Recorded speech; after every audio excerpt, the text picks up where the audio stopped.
جرى ايه يا حاتم؟ انت بتهزر؟ كل ده ما لبستش؟ اتأخرنا على الامتحان يا عم. نهار اسود، الامتحان.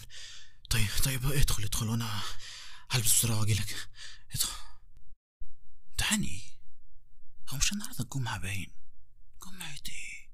ده احنا اصلا لسه ممتحنين الميد ترم. يا ابن ده انا هعملك صينيه فرن يا سردينه الكلب. سردينه. لا حاتم هفهمك.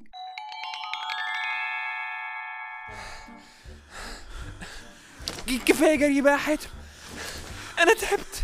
انت يالا، انت ما عندكش حد غيري ولا ايه؟ هو انا ليه غيرك يا حاتم؟ عارف لو اتحركت من مكانك انا هناولك بالطفايه دي في دماغك. انت جبت الطفايه دي منين؟ انت بتشرب سجاير يا حاتم؟ ده انا هعرب بيك. كده عجيبه دي يا حاتم، ما تهرجش. انا اللي مهرجش؟ تعمل لي فقره في يومك يالا، ما بتزهقش؟ طيب يعني ما بتجيش عليك لحظه كده تقول يعني بقول لك ايه، ما تيجي نجرب نقطع علاقتنا ببعض يعني، وال60 جنيه اللي انا عايزهم منك مش عايزهم، انا مسامح يا عم. ها؟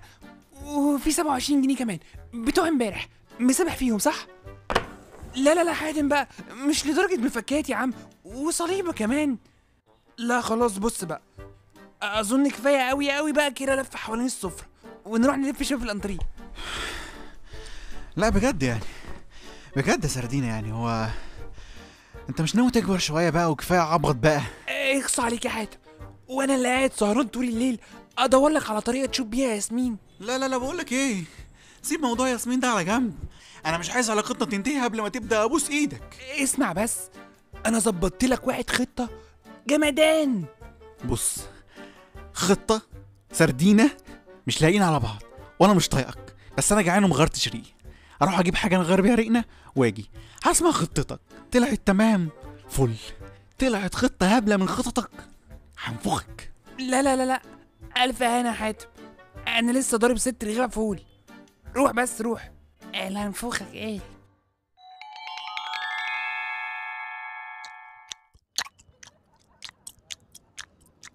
وجيب حد شوية مخلل بس من عندك. عندك بيبسي طيب؟ بذمتك انت يعني ده منظر واحد اكل 6 رغيفة لوحده؟ انت هتعدي عليه اكل يا حاتم؟ وبعدين لما بتاكل يا عم. طيب يعني المهم شبعت يعني ولا لسه مكمل؟ الحمد لله شبعت فله. طيب ندخل بقى في الموضوع على طول. موضوع يا حاتم؟ موضوع ايه؟ موضوع ياسمين يا حبيبي. ياسمين؟ مالها ياسمين؟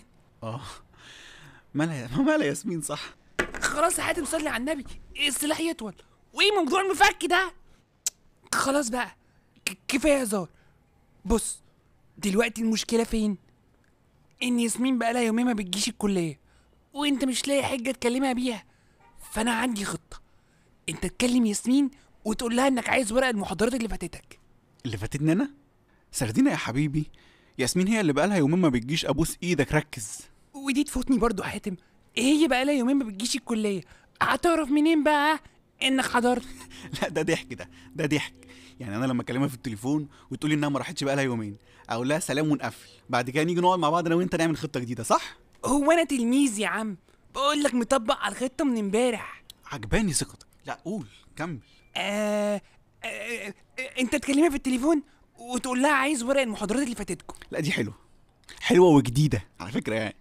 انا بس يعني مش عارف انا شلت المفك فين. يا عم اسمع، انت لما تكلمها وتقول لها على الورق وهي تقول لك انها ما كانتش بتحضر، فانت قول لها ايه بقى؟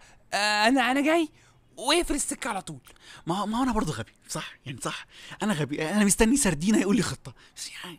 خلاص بلاش، انت كلمها في التليفون وقول لها انك جاي تاخد الورق بتاع المحاضرات اللي فاتكوا، واقفل السكه عشان ما تلحقش ترد. سردينه قوم. ايه يا حاتم؟ قوم روح قوم. جراي يا حاتم، انت مش عاجبك حاجه؟ زهقتني. خلاص فكك بقى، انا اصلا جاي احكي لك على فقره بنت لذينه اصلا. ما كده بقى واضحه يعني، فاهم؟ ما كانش بقى في خطه ومطبق وكل الكلام الهري اللي انت قلته ده كله. اسمع بس، امبارح كان افتتاح محل عمي فتوح، انت عارفه، وكان موصي لولا حماده جارنا انه يجي ويلبس لبس الغوريلا ده ويعمل فقره في الشارع. قوم ايه بقى؟ يختلفوا على الفلوس، وانت عارف عمي فتوح بخيل قوي. الولا عايز 100 مقفوله، وعمي فتوح دماغه جزمه ومش عايز يدفع اكتر من 85 جنيه. فانا قلت ايه بقى، يا فرج الله، هستغل الفرصه عشان اسدد الدين بتاعك يا حاتم. رحت لابس انا لبس الغوريلا وكسرت الدنيا، حرفيا كسرت الدنيا يا حاتم. فيعني بقى يعني اللي هو انا جاي لك بالحقيقه، يعني انا محتاج استلف 500 جنيه تمن الازاز اللي اتكسر. ايه يا حاتم، هتسلفني؟ طب خليها 400 بس.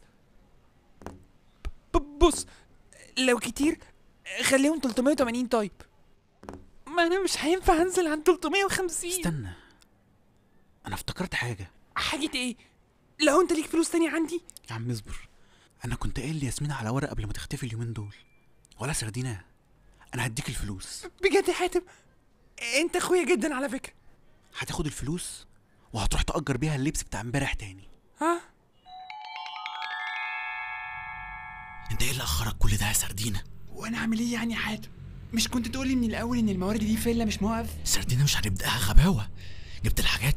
اه طبعا، ماسكاتك ولبسك ودنيتك وكله تمام. المهم، انت الكتاب معايا. جبته منين؟ ووقف عليك بكام؟ خلاص بقى، بص بقى، انا هخش دلوقتي وانت هتستنى هنا، تستعد وتلبس الماسكات والهدوم اللي انت جايبها وتستنى الاشاره. وقتها هتنط من على السور وتخش تعمل اللي اتفقنا عليه بالظبط. تمام؟ مساء الخير، لو سمحتي ياسمين موجوده؟ حاتم صح؟ مظبوط، حاتم. هو انت تعرفيني؟ لا ما اعرفكش او اعرفك. بص هفهمك، ياسمين قالت لي ان حاتم زميلها جاي، فاكيد انت حاتم. صح، ممكن. ما شاء الله عليكي ذكيه. اعرفك بنفسي، انا علياء اخت ياسمين. اهلا وسهلا. ممكن ياسمين؟ ايه ده، انا اسفه جدا، سوري يا حاتم. اتفضل هندهالك. هندهالك؟ على رايك يا سردينه، طلعت فله. قولي بقى تشرب ايه؟ لا شكرا والله، مش عايز اي حاجه، شكرا. عموما انا ما بعرفش اعمل غير شاي، ولسه متعلمه جديد. اعملك؟ هعملك. طيب مش هتساليني طب سكرك ايه اي حاجه؟ من فضلك ما تلخبطنيش، انا حافظه الطريقه بشكل معين وهعمله كده. طيب ماشي، هو اللي رايحك يعني. بصي، هو انا يعني علاقتي بالشاي مش احسن حاجه يعني، بس يعني ناديلي ياسمين. انا هندهلك ياسمين. ربنا يستر الواد سردينه ما يبوظش الدنيا.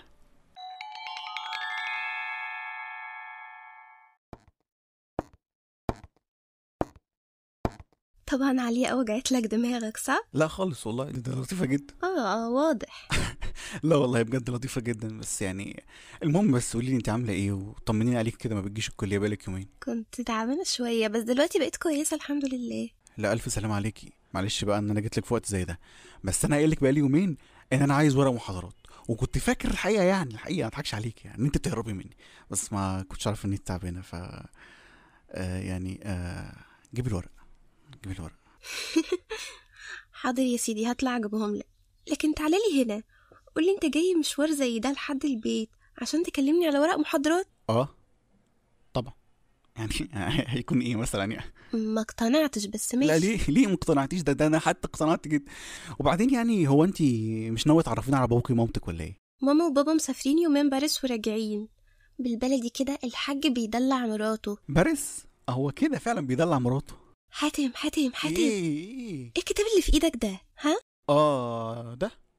ده كتاب سحر، يعني كتاب من ضمن الكتب الكتير اللي عندي في البيت، بتتكلم عن الاشباح والجن والعفاريت، الحاجات العاديه دي يعني.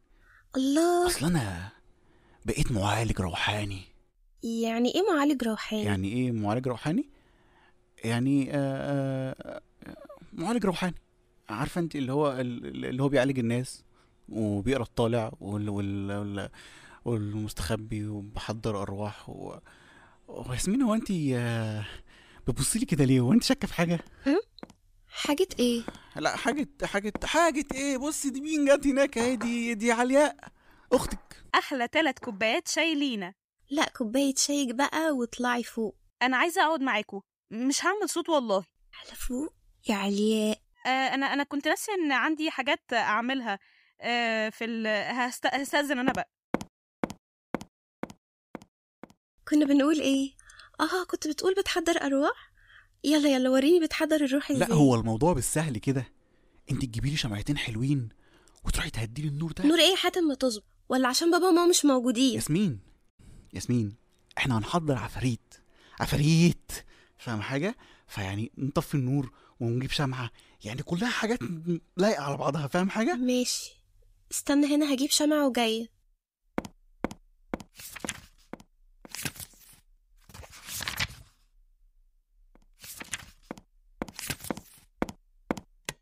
بس بقول لك عشان نبقوا متفقين برضو من الاول، الموضوع مش سهل خالص.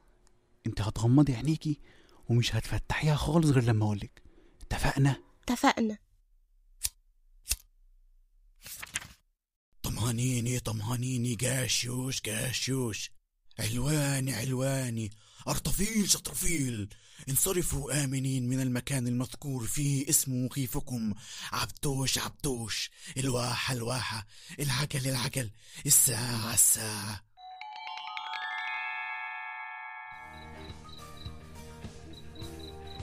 استنى يا حاتم والنبي دلوقتي اما نشوف المصيبة دي. يا رب يبقى اللي انا شايفه ده تخاريف عقلي المريض، ما يكونش حقيقي. اجمد يا سردينة، هتخاف ولا ايه؟ هخاف، ده كلب. ها، وبعدين في العمل اللي احنا فيه ده؟ ما تخلص بقى يا ابني، حضر العفيف بسرعة عشان عايزة اروح اكل. عايزة ايه يا ياسمين؟ حضر العفريت عشان عايزة اروح اكل. جعانة. فينك يا سردينة الكلب، تخلصني من الهبلة دي. بتقول ايه؟ ما بقولش حاجة ولا قلت اي حاجة. ما تخلص يا ابني بقى، انا هفضل في الوضع ده كتير. بس يا ياسمين، احنا دلوقتي في مرحلة خطر. اي حركات غير طبيعية التعويذة هتبوظ وانا مش مسؤول. الله يخرب بيت اهلك يا سردينة الكلب. بقى انا اترعب كل ده وفي الاخر يطلع بيت كلب فاضي. حاضر يا حاتم، خلاص جايلك.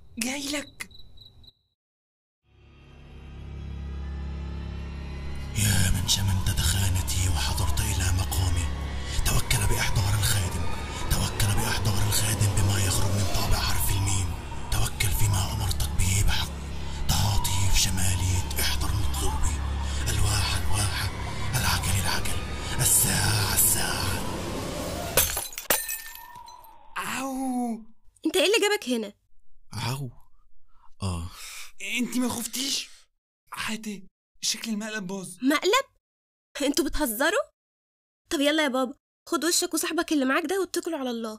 وانت يا حاتم حسابك معايا بعدين. حاتم الحق، شكلها هتطردنا. ياسمين، هو مين اللي وراكي ده؟ خلاص بقى يا حاتم لو سمحت، كفايه لحد كده. حاتم يكونش حرامي نط ورايا من الشباك؟ اصل الفيلا مش متأمنة. انت مين؟ خادمك المطيع سيد حاتم.